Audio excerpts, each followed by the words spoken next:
Bem-vindos ao canal Matemática Sem Mistérios, com a série Matemática para Todos. Hoje nós vamos começar a ver frações, e frações com números inteiros, porque no canal já temos vários vídeos com frações, mas nós temos com frações de números naturais. E agora nós vamos colocar sobre os números fracionários os inteiros, ou seja, os números negativos. E aí, para representar, como nós já sabemos pelo canal, um número racional, nós vamos colocá-lo em forma de fração.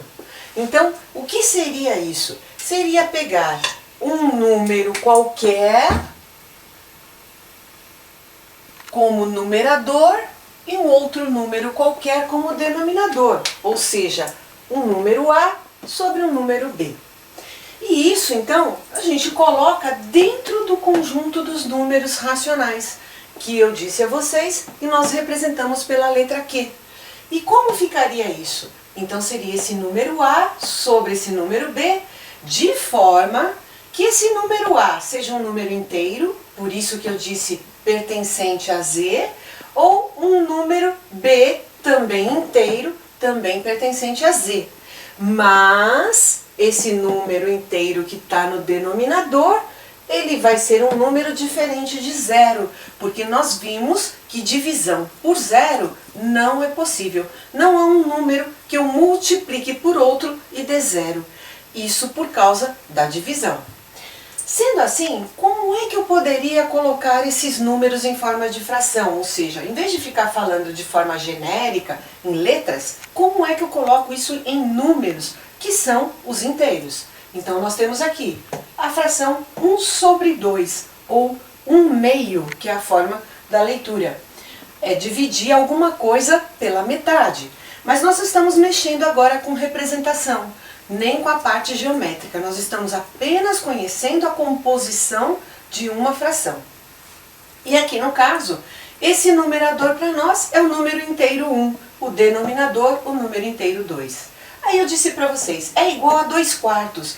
Por que eu estou dizendo que é igual a 2/4? Porque elas representam a mesma parte do inteiro. Dizer 1/2 é a mesma coisa que dizer 2/4, ou a mesma coisa que dizer 3/6. Todos esses números representam a mesma parte geométrica de um número inteiro. E também poderíamos dizer como -1 sobre -2, nós estamos falando de números inteiros, então os negativos podem entrar. E isso nada mais é do que a fração 1/2, porque nós aprendemos na divisão que quando os sinais são iguais e eu estou dividindo, o resultado é positivo. Se ele é positivo, ele é 1/2. E lembrem-se, esse 1/2 ou mais 1/2 é a mesma coisa, é que não se coloca, geralmente, quando não tem nada para representar como operação, não se coloca o sinal aditivo. E aí nós temos -2/4. Eu também posso escrever a fração -2/4 ou -2 sobre -4, para que ela fique igual a mais 1/2. E depois, -3 sobre -6, que seria -1/2. Mas para ficar igual ao que a gente tem aqui, que eu estou dizendo que são uma igualdade, seria -3 sobre -6. Essa é a ideia básica de como representar números inteiros em forma de fração. Lembrando sempre que nós temos que ter um numerador e um denominador. Outro exemplo, eu posso ter -3/4. Eu posso ter o 3 sobre o -4, é a mesma forma de dizer a fração. Então esse sinal ele pode ficar com o numerador, com o denominador, ou na frente do numerador com o denominador. Ele vai representar a mesma parte do inteiro de forma negativa. Eu tenho também o 6 sobre o -8, então eu tenho aqui também a mesma fração, -3/4. E mais para frente, nós vamos entender por que é a mesma, né? Nós vamos mexer com a parte de simplificação de frações, com a parte de equivalência de frações. Isso também nós já temos no canal com os números naturais. Se vocês quiserem relembrar um pouquinho sobre essa nomenclatura, é só voltar nos vídeos do canal, nas aulas que falam sobre equivalência e simplificação de fração. E vocês vão entender perfeitamente por que eu posso representar com tantos números diferentes a mesma parte do inteiro. E temos aqui também menos 6 em cima com 8 positivo embaixo. Não tem problema, é a fração menos 6 oitavo ou a fração menos 3 quarto. Aqui, menos 9 sobre menos 12, ou, como eu ia falando, menos 9 sobre mais 12, é a mesma parte do inteiro. Agora, uma fração, ela pode apresentar um número decimal, e nós também já vimos números decimais no canal. São aqueles números representados com vírgula, onde ele também tem uma parte inteira e uma parte decimal. Eles derivam exatamente da divisão de fração.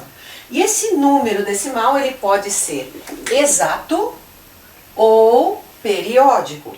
Exato, quando eu faço a continha de divisão da fração e eu obtenho um número exato. A divisão não continua, não é infinita.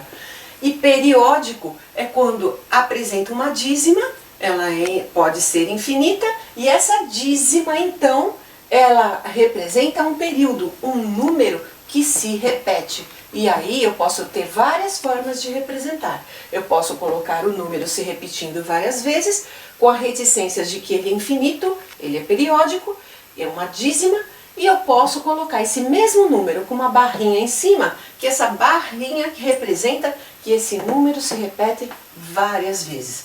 Por esse motivo, nós temos aqui um meio que é 5 décimos, que aí entra a ideia da equivalência, que representa a mesma parte do inteiro, e dividindo 5 pelo 10, eu tenho 0,5, ou dividindo 1 por 2, eu tenho 0,5.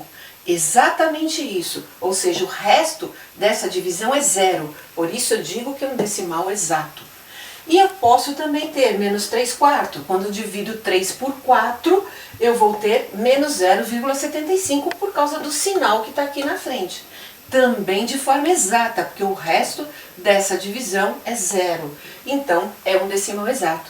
Já na divisão de 1 por 3, eu tenho 0,333. Não termina, é infinito, é uma dízima. E por isso eu digo que ele é um decimal periódico, porque o 3 se repete. Agora, nós vamos ver toda a nomenclatura dos subconjuntos dos números racionais, aonde nós colocamos zero no conjunto, não colocamos zero, quando ele é só positivo, quando ele é só negativo, exatamente como fizemos lá nos números naturais. Só que lá nós não vimos a parte negativa, só vimos a parte positiva. Os subconjuntos notáveis de Q, então, são o conjunto dos números racionais inteiros, ou seja, onde envolve o conjunto Z inteirinho dentro do conjunto racional. O que seria isso? São realmente os números inteiros, o número 3, o número menos 5, o 0, o 4, o 3, os números inteiros mesmo, né? Sejam eles positivos ou sejam eles negativos. Então, eu posso escrever esse número de que maneira? 3 sobre 1. Ele é um número que pertence aos números racionais. Por quê? Porque ele forma uma fração. É que nós não indicamos o denominador quando a gente tem um número inteiro, mas ele está sempre sobre 1. Eu estou sempre dividindo esse número por 1. O menos 5 é menos 5 sobre 1. Ele é um número que pertence aos racionais. Ele é um número escrito assim na forma fracionária. É que nós, quando temos denominador 1, não precisamos escrever o número com o denominador 1. A gente escreve só ele de forma inteira. O 0, mesma coisa, 0 sobre 1 é 0. Então, ele também pertence aos racionais. Logo, a gente conclui que todo número inteiro, que é o Z que nós estamos falando, ele é um número racional. Ele está dentro do conjunto dos números racionais. Então, o conjunto dos números racionais não nulos, o que seria isso? Seria o conjunto dos números racionais sem o zero. E como é que convenciona se colocar um conjunto de números sem zero? É o conjunto dos números com a estrela em cima, ou se vocês também quiserem, asterisco. Então, aqui no caso, o que vai ser isso? Vai ser todos os números racionais, ou seja, todas as frações, excluindo o zero. E eu representaria dessa forma. É um número racional Q, com a estrela em cima, de forma que esse número, que ele pode ser qualquer número, e quando eu quero generalizar, eu coloco uma letra, e aqui nós colocamos como x, que esteja dentro do conjunto dos números racionais, de forma que esse número nunca seja zero, ou seja diferente de zero. Como seria o conjunto dos números racionais não negativos? Então, eles são absolutos. Se eles são absolutos, eles são os positivos. Então, sempre os positivos. Com o zero. Então, não tem asterisco em cima. Então, com o zero é só representação do que mais. Como seria esse conjunto? Seria um conjunto onde eu teria um número genericamente falando x ou qualquer outra letra, que fosse uma fração, de forma que essa fração fosse sempre um número maior ou igual a zero. Lembrando, por que o zero? Porque zero dividido por 1 é zero e ele é um número racional. Por isso essa ideia do igual. Se não tivesse a estrela aqui, a condição de que não pudesse ter zero no conjunto, aí não teria esse igual, seria só maior. Mas eu vou escrever isso para vocês agora. O conjunto dos números racionais não positivos seriam o quê? Os racionais simbolizados com o quê? Menos. Ou seja, são todos os números racionais negativos, não entram as frações positivas. E nós simbolizamos porque, desde que esse número, na nossa representação, seja um número que pertença aos racionais, de forma que ele seja menor ou igual a zero. Então, são todos os negativos e o zero.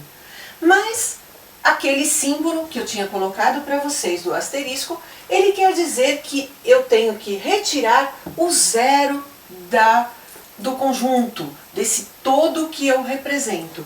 E se eu quero retirar o zero, essas representações Q menos, Q mais, vão ser colocados asteriscos em cima dela, ou seja, a estrelinha.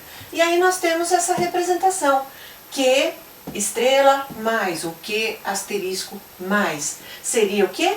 Que a gente já disse, né? Todo número racional, de forma que ele seja maior do que zero. Só os números positivos. E o Q estrela menos seria os números racionais, de forma que eles sejam menores do que zero. Só os números negativos. Não entra zero nem aqui, nem aqui. Por quê? Por causa da estrelinha. Vou passar uns exercícios para vocês. Na quarta-feira nós iremos corrigir. Para quem está chegando no canal, o canal funciona dessa forma. No domingo, como hoje, nós colocamos o conteúdo, apresentamos um exercício para que vocês assimilem, apreendam aquilo que vocês entenderam do conteúdo, e na quarta-feira nós corrigimos esses exercícios, também explicando com uma nova oportunidade para quem também está chegando no canal, o conteúdo, os exercícios. Então, exercícios para vocês. Os exercícios são: complete com os símbolos pertence ou não pertence, de modo a obter uma sentença verdadeira. Então aqui a gente vai fixar para vocês a teoria dos conjuntos em relação aos números racionais. E lembrando, quando é que eu vou usar pertence ou não pertence em uma relação de conjuntos? Quando eu relaciono um elemento com um conjunto. Então aí eu uso a simbologia pertence, não pertence. O E riscado é a negação, ele diz não. E isso também nós temos no canal uma explicação sobre teoria de conjuntos. Dá uma olhadinha lá, porque é sempre bom, vocês vão usar isso a vida inteira de vocês, enquanto vocês precisarem de usar matemática em tudo que você for fazer. Bom, e aí nós temos o quê? 7/11 nesse espaço, colocar o símbolo, se pertence ou não, ao quê? Menos 19/5, coloque o símbolo, se pertence ou não, ao quê? Aos racionais. Menos 9, pertence ou não aos racionais, mais 21 pertence ou não aos racionais, 0,3 ou 3 décimos pertence ou não aos racionais, 25 décimos pertence aos inteiros. Prestem atenção, pessoal, mudou o conjunto. Vamos ver se vocês assimilaram tudo que foi dito em aula. 50 pertence ou não aos inteiros. 42 terços pertence ou não aos inteiros. E aí, na quarta-feira, iremos corrigir esses exercícios. Obrigada pela companhia de vocês e até lá! Por vocês terem assistido até esse ponto da aula, vocês têm verdadeiro interesse pelo assunto. Então, considerem a possibilidade de deixar o seu like, se inscreverem no canal, ativando o sininho para receber informações sobre as próximas aulas. E compartilhem esse vídeo com os que vocês acham que estão precisando.